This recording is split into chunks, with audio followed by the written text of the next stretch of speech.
राम राम राम राम राम राम। आज प्रातः की पाठशाला में गुरु पूर्णिमा और गुरु के विषय में हम चर्चा करेंगे।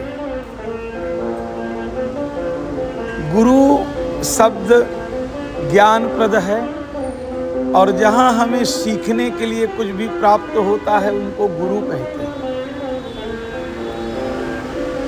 आध्यात्म दृष्टि से देखें तो हमें एक्चुअल एक प्यास जगती है परमात्मा प्राप्ति की, अपने मुक्ति की, अपने जीवन को परमात्मा बनाने की जब प्यास जगती है तो परमात्मा किसी को भेजता नहीं, स्वयं परमात्मा गुरु के रूप में अवतरित होकर के शिष्य का हाथ थाम लेता है, उन्हीं को गुरु कहा जाता है। गुरु स्वयं परमात्मा ही है, परमात्मा से भिन्न नहीं है।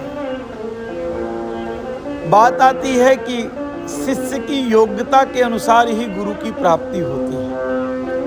कई लोग कहते हैं कि हम गुरु करेंगे, हम परीक्षा करेंगे कि गुरु योग्य हैं कि नहीं है। कई लोगों को प्रश्न है कि गुरु को खोजा जाए तो कैसे खोजा जाए, अच्छे गुरु आजकल मिलते नहीं हैं, संसार में अच्छे गुरु नहीं हैं, सब गलत हैं। तो एक्चुअल गुरु की आप परीक्षा ले रहे हैं तो फिर वो गुरु रह भी कैसे गया भाई। स्टूडेंट किसी टीचर की परीक्षा ले तो टीचर कहाँ रह गया, अगर फिर तो आप ही गुरु हो, फिर वो तो गुरु रह नहीं गए। अगर आप खोज करके अच्छे ढूंढ करके गुरु खोज रहे हैं तो इसका मतलब आप फिर एक प्रकार से समझो कि स्वयं टीचर हैं। गुरु खोजने की वस्तु नहीं है। गुरु आपके आध्यात्म जीवन में अपने आप आते हैं। जैसे किसी आप आयोजन में जाते हैं, धार्मिक आयोजन में, तो देखते हैं आप एक सुंदर दीपक रखते हैं, दीपक में घी या तेल से पूरित करते हैं, उसमें वात लगाते हैं और एक महापुरुष को बुला करके उसको प्रकट करते हैं। दीपक जब कभी तैयार हो जाए तो आप बड़े ध्यान से देखिएगा तो आपको लगेगा कि बस ये प्रकट होने वाला है, ये प्रकट होने की प्रतीक्षा कर रहा है। उसी प्रकार से शिष्य जब पूरी तरह से तन्मय होकर के अपने आप को पूर्ण कर लेता है, घृत मतलब श्रद्धा, घी मतलब श्रद्धा, वात मतलब वैराग्य, तब वो ज्ञान रूपी जो अग्नि चिंगारी गुरु प्रकट करता है उसी से शिष्य का कल्याण होता है। पर कब? जब वो घृत से स्वयं पूर्ण हो जाए तब। घी नहीं है, बत्ती नहीं है, कितने भी आदमी आए उसको प्रकट करने के लिए प्रकट कर नहीं पाएंगे। उसी प्रकार से विचार करिएगा कि हमारे अंदर क्या श्रद्धा, क्या घृत परिपूर्ण है,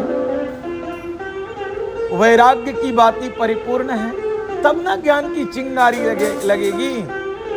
तब गुकारो अंधकारो ही रुकारस्ते जो उच्चते, आपका अंधकार से जो प्रकाश की तरफ ले जाएगा गुरु। कब? वो चिंगारी कब प्रकट होगी? जब पूर्णतया घी से भरा होगा दीपक, श्रद्धा से भरा होगा, वैराग्य की बाती लगी होगी उसमें, तब ज्ञान का दीपक प्रकट होगा ना। तब जब तक श्रद्धा ही नहीं है, वैराग्य ही नहीं है, ज्ञान रूपी अग्नि की प्रतीक्षा नहीं है, तब तक अगर गुरु आपके जीवन में आया भी तो फिर वैसे ही हो जाएगा कि सब गुरु किए हैं तो हम भी एक गुरु किए हैं। आजकल गुरु भी फैशनेबल हो जाए। जैसे एक डॉक्टर होता है हमारा फैमिली डॉक्टर, ऐसे ही हमारे क्या होते हैं साहब जी, एक नाई होता है बाल काटने वाला, धोबी होता है एक हमारे प्रेस करने वाला, तो बोले हमारे गुरु भी होते हैं। क्या होते हैं? फिर वो गुरु की फोटो लगा दिया, उसकी आरती करने लगे, फिर उसको माला पहनाने लगे, फिर कुछ दिनों के बाद में गुरु जी के विषय में अच्छी बातें करने लगे। कुछ दिन के बाद बोले कोई फायदा नहीं होता है सबसे, गुरु हमें चूतिया बनाता रहा। अरे कोई फायदा नहीं होगा, आप गलत हैं। आपको आखिरकार वो भूख क्या आपके अंदर है, जीवन को प्रकाशित करने की इच्छा आपके अंदर है, उस अंधकार से प्रकाश की तरफ निकलने की इच्छा आपके अंदर है। मुक्ति मुश्किल नहीं है, मुक्ति तो है आपकी, न मुक्ति न बंधा मुक्ति है। मुक्ति की इच्छा जो है, मुमुक्षा, वो जगना मुश्किल है, और वो जब जगती है तब गुरु आते हैं। गुरु आपको मिल जाएंगे, क्योंकि मैंने पहले ही संकेत किया कि गुरु कौन है, तो बोले स्वयं परमात्मा उस तैयार दीपक के पास में ललायित होकर के अपने आप आएगा कैंडल लगाने के लिए। वो ललायित होके आएगा। दीपक तैयार है, कई बार लालच लगते हैं, दीपक तैयार है, बोला तेल से परिपूर्ण है, वात लगी हुई है, चारों तरफ खड़े होकर के बटुक दीप प्रज्वलन का गीत गा रहे हैं, और वहां लगता है कि हम प्रज्वलित कर, कैंडल भी रखा है तो टच करने में कोई तकलीफ नहीं है साहब, नो वर्किंग। इच्छा भी होती है कि हम प्रकट करें। शिष्य अपने आप को इस तैयारी में कर रखा है क्या? जिस दिन वो इस तैयारी में शिष्य है, उस दिन उसको गुरु खोजना नहीं पड़ेगा, क्योंकि परमात्मा स्वयं। और एक छोटी सी कहानी में समझिए, 5 वर्ष के प्रहलाद हैं, सुनीति उनका माँ का नाम है। राजा ने परित्याग कर दिया है, रानी का जंगल में रहती हैं। पुत्र पिता से मिलने के लिए गया, पिता ने भी त्याग कर दिया।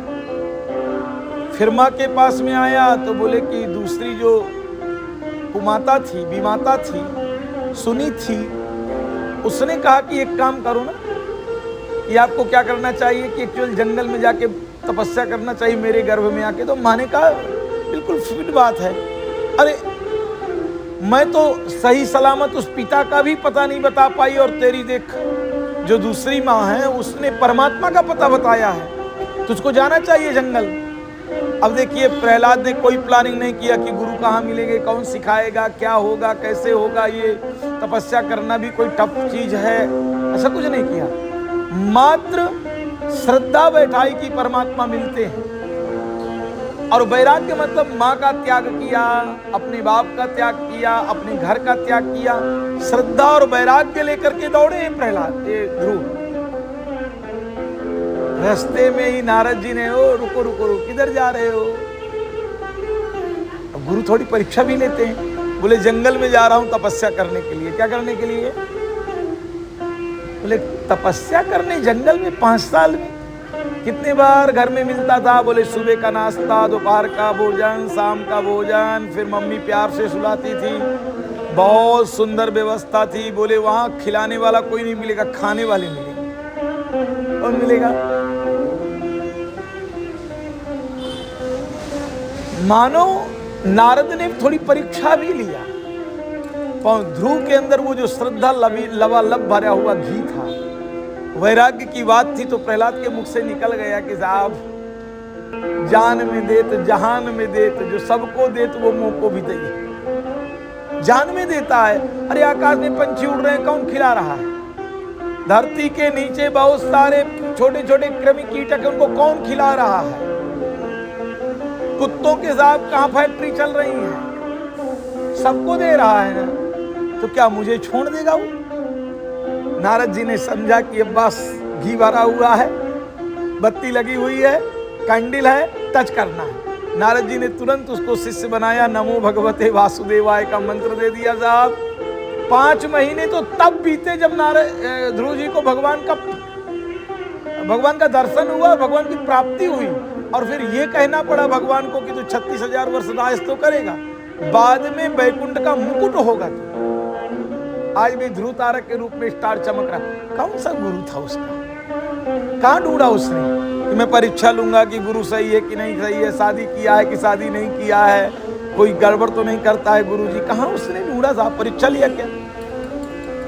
गुरु परमात्मा ही आते हैं।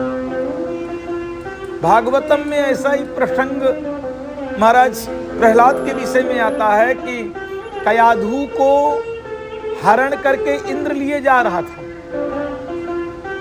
तो नारद जी ने मुस्कुरा के कहा, इंद्र कहाँ जा रहा है? बोले इसको लिए जा रहा हूं क्योंकि ये गर्भवती है और वो हिरण्यकश्यप की पत्नी है, ऐसा ही बच्चा पैदा होगा तो 1 को मारो 2 को मारो, इसलिए इसको निपटा देंगे तो ये बवाल ही खत्म हो जाएगी। नारद जी ने कहा छोड़ यार, क्यों इतना टेंशन लेता, इधर ही छोड़ दे आश्रम में। गर्भ के अंदर बालक को ही नारद जी ने साहब गुरु मंत्र दे दिया। गर्भ के अंदर प्रहलाद जब पढ़ने के लिए गए तो संडामर्क ने कहा कि भाई वेद वेदांत की शिक्षा नहीं यहाँ होगी, मार काट की शिक्षा होगी। हिरण्यकश्यप ने संडामर्क से पूछा भी कि ये पढ़ के कहां से आया ये वेद वेदांत की शिक्षा। तो संडामर्क ने कहा ना मैं इसको पढ़ाता हूं ना कोई और आके पढ़ाता, ये अपने आप पढ़ा पढ़ाया पैदा हुआ। क्या हुआ है? ये जो गुरु है ये एक्चुअल ना ये कृपा शक्ति है, किसके ऊपर अवतरित हो जाए, ये पात्रता के ऊपर है। किसके ऊपर है साहब जी? कहाँ किसको कौन ढूंढने जाता है कि कहाँ गुरुजी मिलेंगे कहाँ। तो आज के इस पाठशाला का एक ही विषय है कि हमारी जब श्रद्धा अनंत होने लगेगी, वैराग्य की बात आने लगेगी, तो गुरु रूपी दीपक अपने आप हृदय के अंदर प्रकट हो जाएगा। उसको खोजने की आवश्यकता नहीं है।